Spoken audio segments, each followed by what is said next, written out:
In this video, we're going to talk about the visual techniques that are used in propaganda. But first, we need to talk about the way we talk about art. When we talk about art, or especially in art criticism, we break art into three different types. Art that's imitationalism or realism, art that's formalism, or art that's expressionism or emotionalism. Any of these three areas can be present in any piece at the same time, or a piece could focus individually on those. All of the posters that we look at are going to have all three of these things to some extent. I'm going to focus in on each of them, though, for their either imitationalism, their formalism, or their expressionism. Imitationalism or realism is art that imitates life. The realistic qualities of the piece are more important than anything else. So the fact that it looks like the thing that I'm trying to portray, whether it be a photograph or a painting, that's the most important. In formalism, we're dealing with art that's simplified, meaning I've made it more blocky or cartoony, or I concentrate on just the elements and principles. In this type of art, it's about the design more than the realism. Cartoons are a great example of formalism. Cubism or abstract art are great examples of formalism. In those cases, the artist is focusing more on the elements and the principles than anything else. Lastly, the expressionism or emotionalism piece. This is art that shows emotion. The feeling portrayed by or generated by the piece is more important than whether it looks real or whether it's the elements and principles. This will be something that you'll see a lot of in all of the pieces that I show you. To start off with, focusing on imitationalism or realism, in these two examples, they're using photo reproductions of real people to help with the impact. This woman working on the nose cone of a B-17 looks like anybody. It could be you, it could be your sister, it could be your neighbor. And using the realistic aspect of the photograph allows it to feel more real to the person that's viewing it. That is also used to the advantage here in the Careless Talk poster series, using this old wanted poster, but with a photograph rather than a drawing, because it really makes it, this could be me or this could be my neighbor. So it really hammers home the real threat that is around all of these people on the home front. Formalism, dealing with very simplified pieces. In this piece, it's very simple. I really only have 4 colors. They're fairly bold shapes. I'm not showing you a detailed picture of a bomb, but you know that that's a bomb. The symbolism of the swastika and the rising sun, the flag of Japan, this bomb pointed right at them. Using very few words, you understand that I want you to produce more so that we can win the war. Don't have to use a lot of words on the actual poster to get you to understand what I want.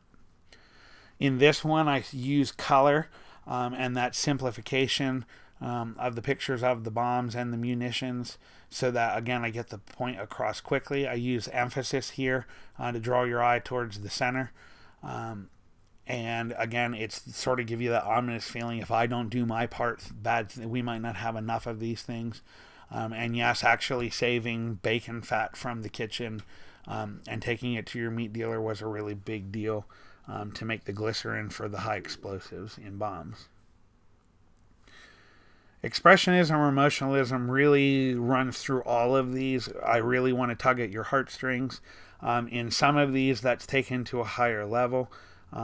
In this example, these shadowy hands that have the symbols of Japan and Germany on them sort of give you that creepy feeling. The government realized very quickly that images of women and children in danger were actually way more effective because it really tugged at your heartstrings. Everybody wanted to protect the women and children. That's the manly thing to do. So if you were a man that was at home on the home front doing your part for the war, this really got to you a lot quicker. But again, using that ominous feeling, that tugging on your heartstrings. Any mother that saw this poster, if I don't buy these war bonds, and I don't do my part for the country, my children could be in danger. You've already seen one of these, the careless talk posters. This one really tugs at these are our boys, and these sailors, this sailor's drowning by himself. He's all by himself in this really dark water. So it really gets at you emotionally. So using that to their advantage was a way of getting you to do things. Using humor, ironically, in a derogatory way, ends up being another way of using that emotionalism, this character of the Japanese person that makes them look inferior, the pinhead quality to the head, this sort of giving it the look of a monkey or a primate, to make them seem inferior to us. And again, using that style of writing with the broken English gives you this idea that they are less than us, that we can beat them. But using this sort of figure to also make you sort of feel, here's this Japanese guy telling you that if you do this, it'll make me really happy.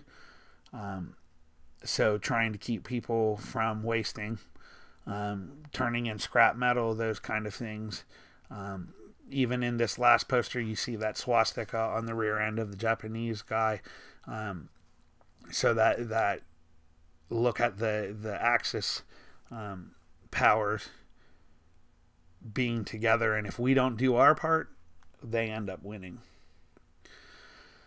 Popular culture of the time really ends up being whipped into a war frenzy. Probably one of the most famous pieces from popular culture of the time was Rosie the Riveter.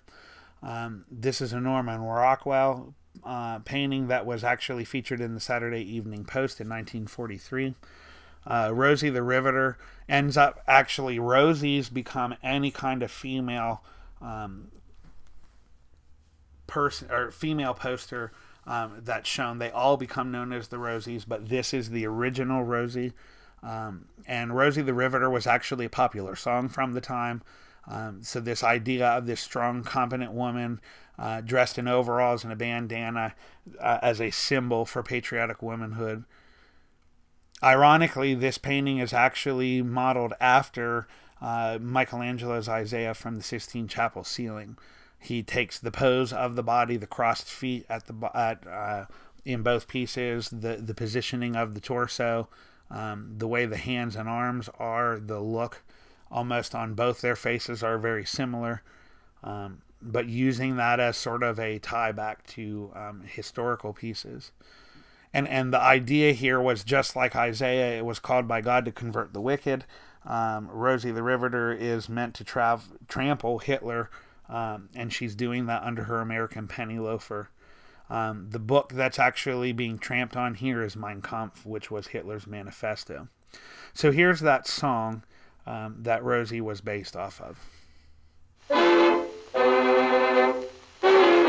All the day long, whether rain or shine, she's a part of the assembly line. She's making history, working for victory. Rosie the Riveter keeps a sharp lookout for sabotage, sitting up there on the fuselage. That little frail can do more than a male can do. Rosie the Riveter. Rose's got a boyfriend, Charlie. Charlie, he's a Marine. Rosie is protecting Charlie, Working overtime on the riveting machine. When they gave her a production E, she was as proud as a girl could be. There's something true about red, white, and blue about Rosie the Riveter.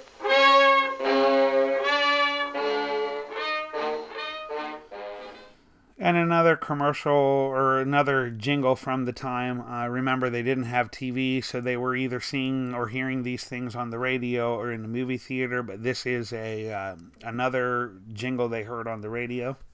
Any bonds today, bonds of freedom, that's what I'm selling. Any bonds today, scrape up the most you can. Here comes the freedom man asking you to buy a share of freedom today. And it stands today. We'll be blessed if we all invest in the USA. Here comes the freedom man. Can't make tomorrow's plan, not unless you buy a share of freedom today. And even in the movie theaters, kids would go to see Bugs Bunny and Friends, and they even joined in the effort.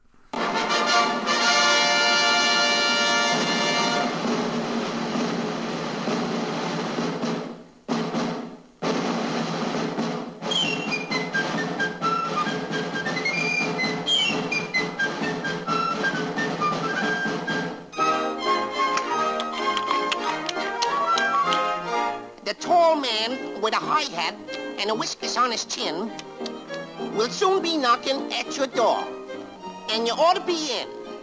The tall man with the high hat will be coming down your way. Get your savings out when you hear him shout, any bonds today? Come on and get 'em, folks. Come on, skip right up and get 'em. Any bonds today? Bonds of freedom, that's what I'm selling. Any bonds today? Scrape up the most you can. Here comes the freedom man, asking you to buy a share of freedom today. Many stamps today. Give kiddies. We'll be blessed if we all invest in the USA. Sammy, my Uncle Sammy. Here comes the freedom man. Can't make tomorrow's plan, not unless you buy a share of freedom today. Any stamps, any bonds today.